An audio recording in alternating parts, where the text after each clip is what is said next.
कालिया रे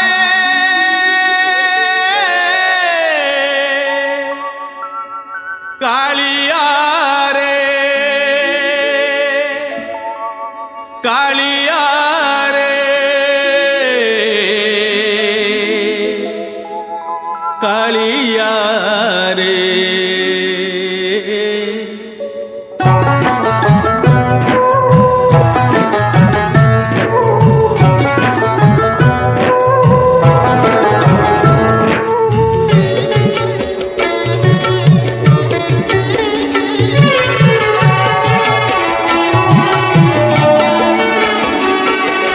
कालिया रे मन बोली तोर किछि नाही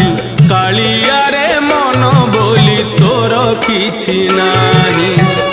मन को तोहर गोप गौड़ुणी मन को तोहर गोप गौड़ुणी राधिका जाइछि नेई कालिया रे मन बोली तोर किछि नाही कालिया रे मन बोली तोर किछि नाही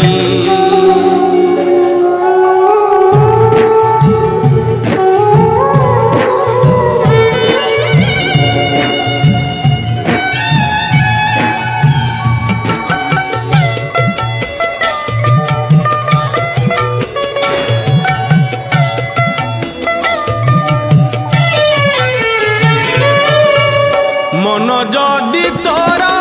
थांता सतेरे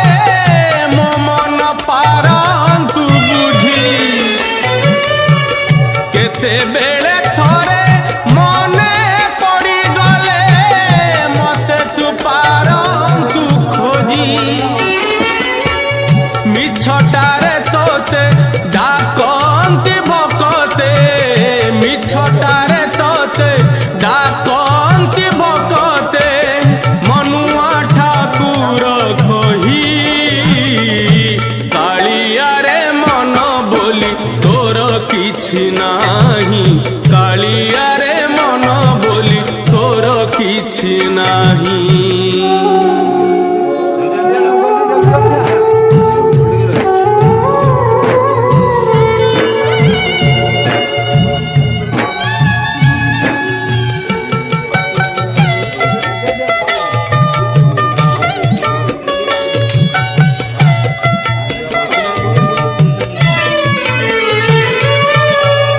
अपना लोकर कौशल देखिले मन हुए छटपट मन नाही बोली आनंद हसुछु देखी मोर दुख कष्ट एते कथा